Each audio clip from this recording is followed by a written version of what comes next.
몰다행정사 송범석 대표입니다. 오늘도 저희 네이버 카페에 올려주신 질문들에 대해 답변 드리면서 영상 촬영하고 있습니다. 이 모든 답변은 무료 답변이며 제가 개인적인 의견으로 드리는 답변입니다. 혹시라도 조금 더 자세한 답변을 원하시는 분은 가까운 곳에 있는 변호사 사무소, 법무사 사무소, 행정사 사무소를 방문해 주시면 좋겠습니다. 영상은 전날 올라온 질문에 대해서는 음성만을 통해 화면으로 답변을 드리는 형식이 있고, 평소 여러분께서 궁금해하시는 부분에 대해서 제가 화면에 나오는 영상으로 촬영해 드리는 형식이 있으니 이 점 참고 부탁드립니다.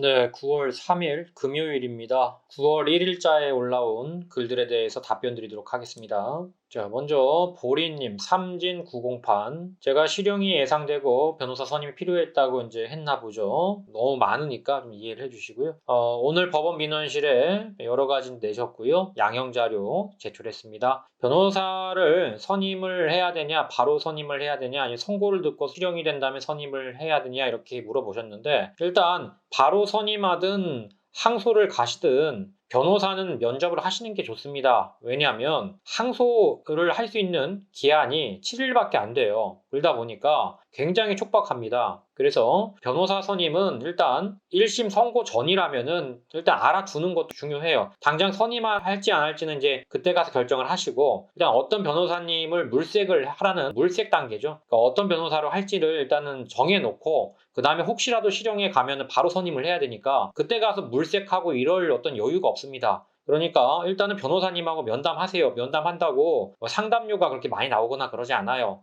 많이 나와봐야 한 10만 원 내외니까 상담하는 것들이 그렇게 비싸진 않습니다. 그래서 일단은 상담을 하시고, 그 다음에 선임에 이제 가기 전까지 한번 좀 고민해 보시고, 변호사님께서 지금 선임을 해야 될 것 같습니다 라고 한다면은 일반적으로 선임을 바로 하시는 게 좋습니다. 지금 물색을 하시는 거지 나중에 가서 물색하겠다, 이거는 답이 없어요. 항소 기간은 굉장히 짧아요.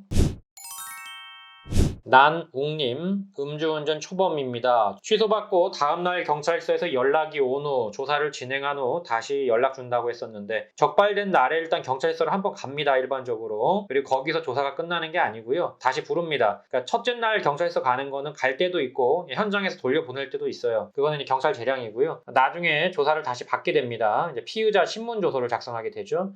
일단은 전화를 해보시는 거는 신뢰입니다, 경찰한테. 경찰관이 이제 어련히 전화를 주시기 때문에 좀 답답하시더라도 기다리셔야 됩니다. 그 답답한 마음을 모르는 게 아니에요. 저도 잘 아는데 그래도 어쩔 수가 없어요. 피가 말라가는 느낌일 텐데, 그러나 언젠간 연락이 오니까 그냥 평정심을 갖고 연락 오겠구나 하고 어떤 준비할 수 있는 것들이 있으면 좀 준비를 해주시는 게 좋습니다. 호랑이님, 2006년 한 번, 2008년 한 번, 2021년 한 번. 2006년이 6월 전이라고 하더라도 일단은 18년과 21년 이 두 가지만 해도 908 대상입니다. 그래서 지금 앞차를 가볍게 추돌한 것도 있고 하기 때문에 908 회부는 당연시 될 것 같고요. 아마도 이제 908에 들어가면은 벌금형은 좀 힘들 것 같고, 집행유예 확률이 유력하지만 실형 나올 확률도 적지만 있습니다. 변호사 선임을 경제적 여유가 된다면 하시고, 그렇지 않다면 이제 흘러가는 대로 흘러가셔도 특별하게 많이 위험하진 않아요. 그러나 경제적 여유가 된다면은 가까운 곳에 있는 또는 전문성 있는 변호사를 선임하시길 바랍니다. 피해자와 합의 방법, 공탁금. 공탁은 말씀드렸다시피 지금 공탁 제도가 이제 법이 곧 개정이 되겠지만 그 내년에 개정이 됩니다. 현재까지는 피해자가 원하지 않으면 공탁도 못합니다. 피해자와 합의를 하는 수밖에 없는데, 피해자에게 일단 민사 합의를 하시고요. 민사 합의는 보험사 통해서 하시는 게 편하고요. 형사 합의에 대해서는 따로 피해자와 하셔야 되는데, 피해자와 금액적인 부분이 맞아야 됩니다. 금액적인 부분이 맞지 않다면 못하는 거니까 일단 금액에 대해서 의논을 해보셔야 할 것 같습니다.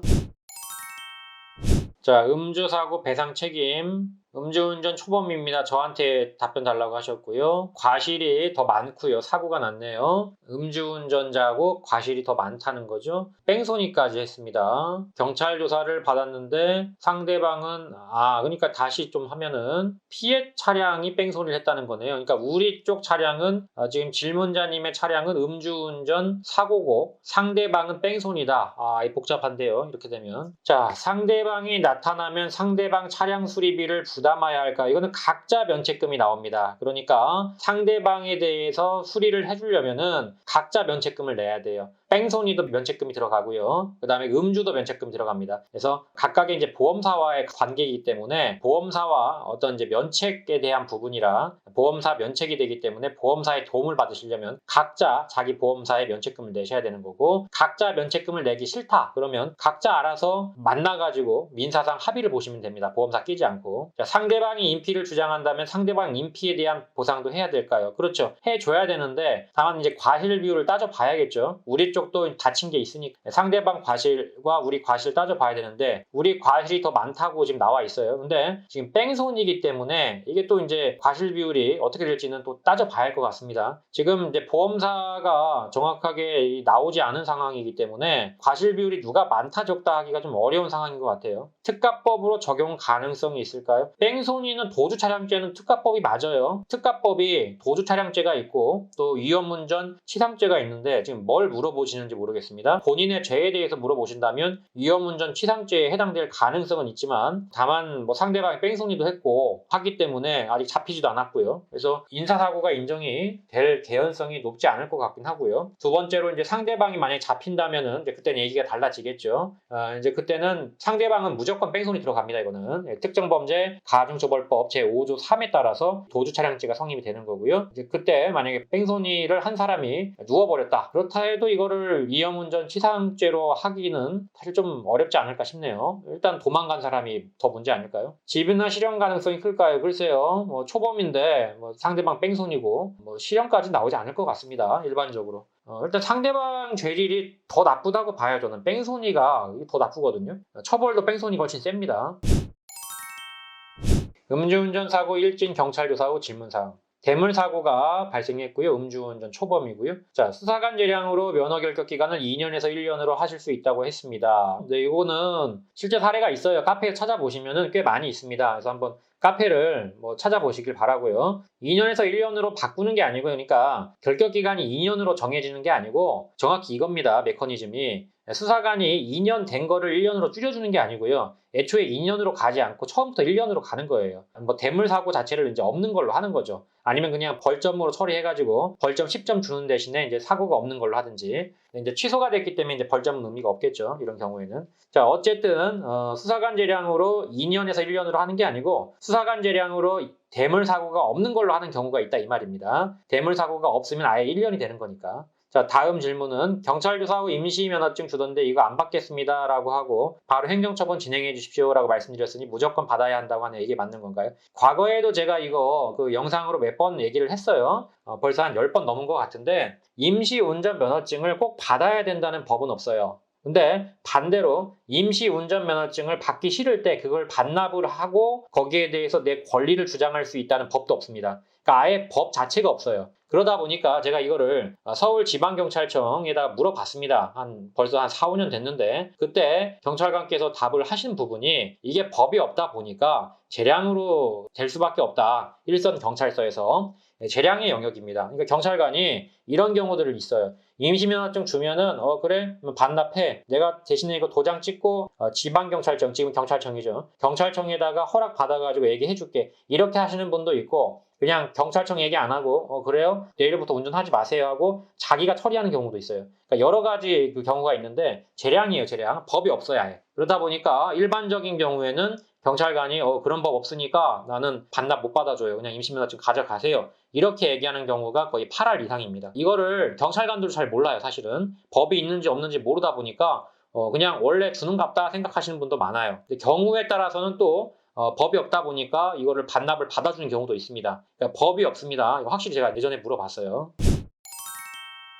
공소장 왔는데 제출하는 건가요? 인생 가버렸다님. 자, 검찰청이 아니죠. 법원이죠. 형사법원에서 공소장이 왔습니다. 작성하고 7일 내에 제출하라는데 담당 검사가 아니고 그 법원에 제출하시는 겁니다. 재판일은 거기에 안 써 있습니다. 그 공소장 오고 소환장이 따로 올 겁니다. 같이 오는 경우도 있는데 보통은 따로 와요. 일단은 작성을 하시는 게 좋아요. 뭐 이제 조금 금액이 부담되시더라도 그래도 도움이 되니까 이제 변호사까지 좀 부담이 되시면 가까운 곳에 있는 법무사 사무소 찾아가셔서 법무사님께 부탁을 하세요. 얼마 안 합니다. 그 정도는 내셔야죠. 뭐 이제 어차피 공소장 나오고 구공판 가면은 벌금은 안 나오는 거니까 벌금이 안 나온다고 좋아하지 마시고 또 감옥 갈 위험이 있는 거니까요. 얼마 되지 않는 거 아끼지 마시고 법무사님께 가셔서 좀 도움을 받으시고 조금 더 여유가 된다면 변호사 선임을 하셔도 되고요. 네, 여기까지 질문에 대해서 답변 드렸습니다. 모두다 행정사 카페 게시판은 항상 열려 있습니다. 네이버에 모두다 행정사로 검색하시고 카페 게시판 Q&A 코너에 질문을 적어주시면 최대한 빠르게 답변을 드리고 있습니다. 유튜브에 질문을 적어주시는 분들에 대해서는 따로 답변을 드리지 않기 때문에 반드시 네이버 카페 게시판에 글을 올려주시길 부탁드립니다. 다만 제가 모든 질문에 대해서 답변을 드릴 수는 없기 때문에 반드시 제 답변이 필요하신 분들은 질문 제목에 저에게 답변을 달라고 하시면 감사하겠습니다. 또한 모두다 행정사는 8년째 비대면 업무로 진행하고 있습니다. 전염병 걱정 없이 언제든지 서면만으로 진행할 수 있는 비대면 시스템을 꼭 활용하시길 바랍니다. 아울러 저희 모두다 행정사를 시청하시는 모든 분들에게 부탁을 드립니다. 좋아요와 구독은 저에게 많은 힘이 됩니다. 좋아요와 구독 꼭 부탁드립니다. 여기까지 송범석 행정사였습니다. 감사합니다.